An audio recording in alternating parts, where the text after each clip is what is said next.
समझते हो। जिन हाथों ने तुम्हें हाथ पकड़ के चलना सिखाया है वही हाथ अब बेकरार है तुम्हें कामयाब होता देख ताली बजाने के लिए। सो मेहनत करना स्टार्ट करो, क्योंकि आपके मम्मी पापा आपको सफल होते देखने के लिए बेसब्री से इंतजार कर रहे हैं। Hello everyone, this is Supriya Tamkar and today in this video I will tell you how I scored 92 marks in class 10th। मैंने SST सब्जेक्ट में 92 मार्क्स आउट ऑफ 100 कैसे स्कोर किए थे। SST तो सबका एक वीक पॉइंट होता है, क्योंकि हम SST के सोशल साइंस के जो क्वेश्चंस आंसर रहते हैं उन्हें हम याद नहीं कर पाते। हमें SST का भूत दिन रात सताता रहता है। हम मैथ से सॉल्व कर लेते हैं, क्योंकि फॉर्मूले वगैरह कुछ फॉर्मूले याद कर लिए तो क्वेश्चंस हमसे सॉल्व होने लग जाते हैं। बट SST काफ़ी बच्चों का वीक पॉइंट होता है कि मैं SST में तो बिल्कुल भी नहीं पढ़ पाऊंगा। और लेकिन मैं आपको बता दूं कि SST एक बहुत ही ज़्यादा स्कोरिंग सब्जेक्ट होता है क्लास 9th में, क्लास 10th में। अब मैं अगर आपसे कहूँ कि मैं क्लास 8th तक मैं ऐसी बच्ची थी जो हमेशा सोशल साइंस के पीरियड में मैं सोती रहती थी। हमेशा मैं सोशल साइंस के पीरियड में सोती रहती थी, मुझे कभी भी समझ में नहीं आता था। और इवन जब मैं क्लास 10th में थी ना, तब भी जब वो सिविक्स इकोनॉमिक्स के सर वो पावर शेयरिंग वाले चैप्टर्स, वो पालमपुर वाली स्टोरी जो हमारी होती थी, वाटर स्कैरसिटी जिसमें हो जाती थी, वो सारी चीज़ें मैंने कभी भी क्लास में बैठ के नहीं पढ़ी हैं। आज तक मैं हमेशा से, जब तक मैं क्लास 10th में थी, मैं हमेशा से सोशल साइंस के पीरियड में सोती आती थी। फिर मैंने ऐसी कौन सी चीज़ें की जिससे मैं 92 marks in class 10th score कर पाई। देखो, SST का भूत सबसे पहले अपन को दिखता बस बहुत ज़्यादा डरावना है। SST रियल में अगर कोई बच्चा पढ़ने बैठ जाएगा बहुत ही ज़्यादा आसान है। हम स्टार्ट करते हैं ज्योग्राफी से। देखो, ज्योग्राफी में पहला चैप्टर, दूसरा चैप्टर, पहला तो रिसोर्सेज एंड डेवलपमेंट है। उसमें मैं क्या करती थी, मैं हर चैप्टर में ना ज्योग्राफी के तो चैप्टर बहुत ज़्यादा छोटे होते हैं, ठीक है, ज्योग्राफी के चैप्टर्स छोटे होते हैं, छोटे से छोटे चैप्टर्स मैं रीड करती थी। और जहाँ पे भी मुझे कोई इंपॉर्टेंट पॉइंट दिखता था ना, मैं उसे हाईलाइट करती थी। हाईलाइटर वाइटरलाइटर मेरे पास नहीं था भैया, मेरे पास सीधे मेरी पेंसिल थी और मैं उसी से अंडरलाइन करती चलती थी। एक बार मैं चैप्टर को जब रीड कर लेती थी, फिर मैं ना अपने आप से ये क्वेश्चन, ये सारी चीज़ें ना मैंने लास्ट के 2-3 महीने में की थी।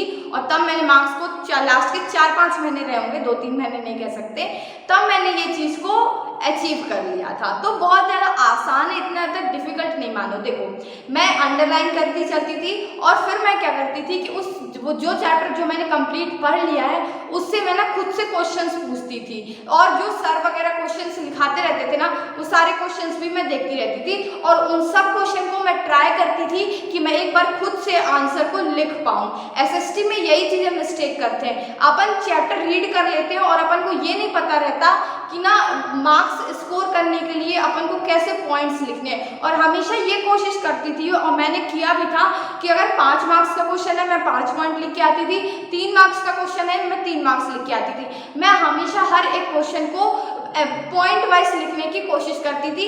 ये फैक्टर भी रहा जिसने मेरे मार्क्स को काफ़ी ज़्यादा इंक्रीज किया। देखो, क्वेश्चन को आप खुद से ना, कोई भी क्वेश्चन है आप उसको पहले अपने दिमाग लगा के, यार देखो पानी है, वही नदी है, वही पहाड़ है, वही सारी चीज़ें हैं, बस थोड़ा सा आपको याद करने की ज़रूरत है कि ये चीज़ें यहाँ से निकलती हैं। वही एरोप्लेन, जैसे लाइफलाइन ऑफ इंडियन इकोनॉमी वाला चैप्टर है हमारा ज्योग्राफी का, लास्ट चैप्टर 7 चैप्टर होता था, यही था ना, हाँ यही चैप्टर होता था, जिसमें रोडवे के बारे में पढ़ते थे, रेलवे के बारे में पढ़ते थे। तो यार ये सब रेलवे के, अब आपसे उस चैप्टर से क्या पूछेगा, रेलवे के डिसएडवांटेज बता दो। अब आप यही बताओगे ना कि उसमें भीड़ रहती है, वो हमें door to door service provide नहीं करती है, यही सारी चीज़ें हैं यार। आज से नॉर्मल है, इतना सब कुछ अपन जान रहे हैं डे टू डे लाइफ में। ज्योग्राफी तो अपन पूरी जान रहे हैं ना कि ऐसे ऐसे सब हो रहा है, तो ये सारी चीज़ें मैं करती थी। और फिर मैंने जो बुक से, जो मैंने साइड बुक SST के लिए पूरी प्रीफर की थी, क्योंकि देखो यार क्वेश्चंस ना एग्जाम में तो क्वेश्चन आता है, ठीक है। तो मैंने क्या किया था, ज्योग्राफी के लिए नहीं, जो सोशल साइंस के लिए बुक आती है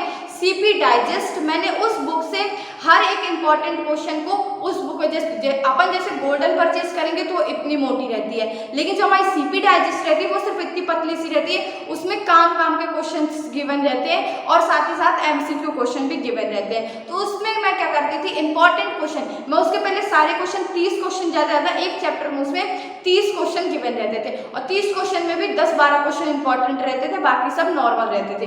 तो मैं क्या करती थी, उन सारे क्वेश्चंस को वहां से जाके रीड करती थी और फिर मैं देखती थी कि मैंने क्या लिखा है और इस बुक में कैसे बताया गया है लिखने के लिए। तो मैंने वहां से वो सारी चीजें को पढ़ा था और कंटिन्यू ना एक ही चैप्टर के क्वेश्चन आंसर मैं 3-4 बार रिवीजन करती थी, रिवाइज करती थी, तो वो चीजें अपने दिमाग में आ जाती थी और कोई भी चीज अपन को रटने की जरूरत नहीं पड़ती थी। ठीक है, ये हो गई ज्योग्राफी की बात। सिविक्स और इकोनॉमिक्स के लिए भी मैंने सेम यही चीज़ की थी कि मैंने हर एक चैप्टर को एक बार जल्दी जल्दी रीड कर लिया था। रीडिंग तो यार बस में हम लोग जब स्कूल जाते थे ना, तो हमारी जो स्कूल और हमारे घर का जो डिस्टेंस था उसमें कम से कम आधा घंटा लगता था। तो मैं क्या करती थी कि उस आधे घंटे में सुबह के टाइम जाते में जब मैं जाग गई थी, मतलब कि मुझे यार कुछ करना है अब तो एसएसटी में नहीं डूब ना जाए, उस टाइम पे मैं क्या करती थी, सुबह ना एक चैप्टर रीड करती चलती थी। 2 दिन में एक चैप्टर कंप्लीट हो जाता था। तो आप भी ऐसे टाइम निकालो कि आधे घंटे का टाइम निकालो कि डेली आधे घंटे रीड करता चलूंगा, आपका आसान तरीके से फटाफट से ये चैप्टर सारे कंप्लीट होते चले जाएंगे, आप उन्हें रीड करते चलोगे। जैसे मैंने ज्योग्राफी में किया था सेम वही चीज मैंने सिविक्स और इकोनॉमिक्स में भी की थी कि हर चैप्टर को पहले रीड करना, फिर जो क्वेश्चंस रहते थे बैक एक्सरसाइज के उन्हें खुद से लिखने का ट्राई करना और फिर उन्हें सीपी डाइजेस्ट से चेक करना, मिलाना कि सही लिखा या गलत लिखा, और फिर सीपी डाइजेस्ट से और भी अदर क्वेश्चंस को पढ़ना। ठीक है, ये तो बात समझ में आ गई। अब हिस्ट्री को कैसे पढ़ें? हिस्ट्री के तो चैप्टर भी बहुत लंबे लंबे होते हैं। ठीक है, हिस्ट्री के चैप्टर्स लंबे लंबे होते हैं और ये मानती हूँ कि हिस्ट्री को कंप्लीट कर पाना थोड़ा सा डिफिकल्ट लगता है, बट इतना ज़्यादा टफ नहीं है जितना बच्चे मान लेते हैं। हिस्ट्री के लिए मुझे थोड़ा सा ज़्यादा एफर्ट्स डालने पड़े थे, मैं आपको खुद भी बताऊंगी हिस्ट्री को मैंने कैसे पढ़ा। क्लास में, हिस्ट्री की क्लास में मैं थोड़ा सा अटेंटिव होकर बैठती थी क्योंकि जो मेरे सर थे वो हर चीज़ को ना हिंदी में बोल के बहुत अच्छे से समझाया करते थे, लाइन बाय लाइन वो समझाते थे। तो कुछ चीज़ें मैंने वहाँ से सुनती थी वहाँ से कि सर क्या बता रहे हैं, क्या टॉपिक चल रहा है, ये सारी चीज़ें वहाँ से मैं सुन लेती थी। अब नेक्स्ट फिर मैंने और क्या चीज़ें एफर्ट्स डाले। अब मैं हिस्ट्री में क्या करती थी, मैं घर आती थी ना तो जो भी सर चैप्टर पढ़ाते थे उसे मैं रीड करती थी। और जैसे कि दिया है ना कि नेशनलिज्म की ऐसे स्टोरी हुई, गांधी जी ने चंपारण मूवमेंट कैसे चलाया, और भी जो 3 रेवोल्यूशंस थे, एक चंपारण में, एक अहमदाबाद में और एक और मुझे याद नहीं है एग्जैक्टली, ऐसा कुछ भी हम लोगों ने मूवमेंट्स के बारे में पढ़ा था। चौरा चौरी कांड के बारे में पढ़ा, फिर अपन ने प्रिंटिंग प्रेस के बारे में जब पढ़ा था क्लास 10th में, है ना। तो मतलब ये सारी चीज़ें जब सर पढ़ाते थे तो मैं आती थी और हर एक चैप्टर को मैं ऐसे पहले मैं एक पैराग्राफ जैसे मेरे सर पढ़ाते थे सेम वही तरीके से मैं ये इमेजिन करती थी कि मेरे सामने एक क्लास लगी हुई है और मैं ये सब चीज़ों को उनको समझा रही हूँ। तो मेरी ये कोशिश होनी चाहिए कि उनको पूरा समझ में आए। ठीक है, तो मैं क्या करती थी, एक पैरा को रीड करती थी जैसे मेरे सर रीड करते थे और उसको पूरा हिंदी लैंग्वेज में इंटरप्रेट करती थी, पूरा हिंदी में उसको बोलती थी। जब मैं ऐसे हिंदी, तो यार अपन को पता है ना कि कोई भी चीज़ अपन को कोई टॉपिक कोई हिंदी में समझा देता है तो अपन को बहुत अच्छे से समझ में आ जाता है। तो सेम एग्जैक्टली कोई भी पैरा को रीड करो आप भी और ऐसा इमेजिन करो कि आपके सामने एक क्लास लगी हुई है और आपको इस चीज़ को आपको आपकी क्लास में उठा के सर ने स्टैंड करा दिया है कि ये पैरा पढ़ा के समझाओ। और मेरे हिस्ट्री टीचर ये चीज़ करते भी ज़रूर थे कि जब कोई वो टॉपिक समझा देते थे ना तो ऐसे नॉर्मली वो बच्चों को खड़े कर देते थे और वो पैराग्राफ समझाने के लिए बोलते थे। वही रीज़न था कि मैं थोड़ा सा हिस्ट्री क्लास में अटेंटिव रहती थी कि सर समझाने के लिए बोलेंगे तो मैं कुछ बोल पाऊँ।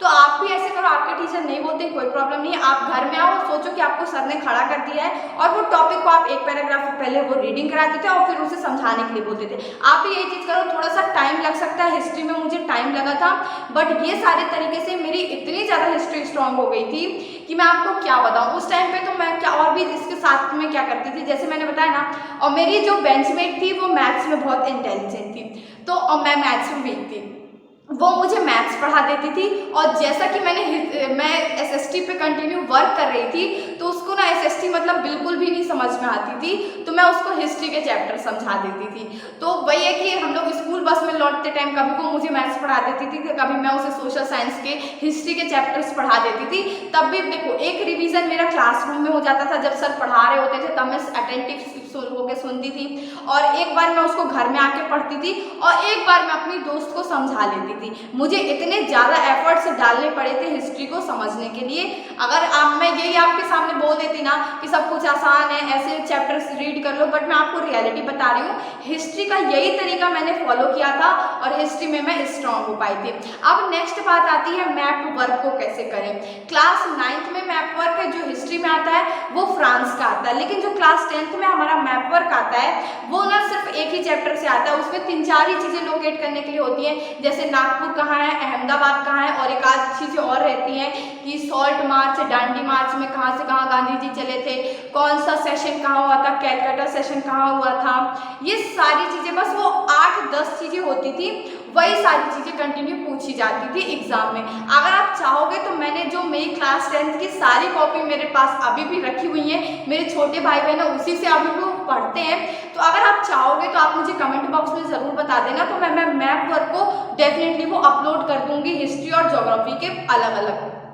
समझ में आ गया। हिस्ट्री में तो मैप वर्क 8-10 चीज़ें, और नागपुर वगैरह, इंदौर वगैरह लोकेट हिस्ट्री, इंदौर तो नहीं आता, सॉरी, इंदौर अपन उसमें ज्योग्राफी में लोकेट करते हैं। तो वो 8-10 मैप वर्क मतलब 8-10 चीज़ें लोकेट करने को होंगी, जो आसानी से आप एक बार बस क्या करना, सारे क्वेश्चंस को लिखना। और मैंने एक बार इंडिया का मैप जो हमारा 1 रुपये का 2 रुपये का फिजिकल पॉलिटिकल मैप आता है वही मैंने लिया था, उसमें मैंने लोकेट कर ली थी कि ये चीज़ें यहाँ है। जब आप अपनी कॉपी में अलग से देखो, बुक में ना इतना सारी चीज़ें दी रहती है, अपन सब कंफ्यूज हो जाते हैं, तो जो भी इंपॉर्टेंट है वो उसको मैं क्या करती थी कि मैप में बिल्कुल पेंसिल से लोकेट कर लिया था मैंने। और जब ऐसे चैप्टर पन्ने पलटाते थे तो बार बार दिखता था कि यहाँ पास नागपुर है, यहाँ पास अहमदाबाद है, तो वो चीज़ें ऑलरेडी एग्जाम में बन जाती हैं। अब बात आती है ज्योग्राफी के मैप की, जो कि हमें लगता है बहुत ही ज़्यादा वास्ट होता है, ठीक है। तो ज्योग्राफी में भी सेम यही चीज़ करो, हर चैप्टर के मोस्ट इंपॉर्टेंट आप नेट से सर्च कर सकते हो कि ज़्यादातर प्रीवियस ईयर में क्या चीज़ें पूछी गई हैं, तो आप मोस्ट इंपॉर्टेंट हर चैप्टर के निकाल लो और उन्हें अपनी कॉपी पर प्रॉपरली लोकेट करके रख लो, तो आपको आसानी होगी, आप वो चीज़ें मेमोराइज कर पाओगे कि क्या चीज़ें एग्जाम में कौन से मैप और कौन से पॉइंट से हमसे पूछा जा रहा है। सो आई होप आपको समझ में आया होगा कि मैंने कौन से क्या वो एफर्ट्स थे जो मैंने SST में अपने मार्क्स को इंक्रीज करने के लिए, अपने 10th क्लास में अच्छे मार्क्स को लाने के लिए SST में क्या मैंने वो चीज़ें की थी, और आपको इससे क्या करना है वो आपको पता चल पाया होगा। So if you like the video, hit the like button, subscribe to my channel Supriya Tamkar, and thank you for giving me your such precious time for listening me. Thank you so much, and do share this video with your friends.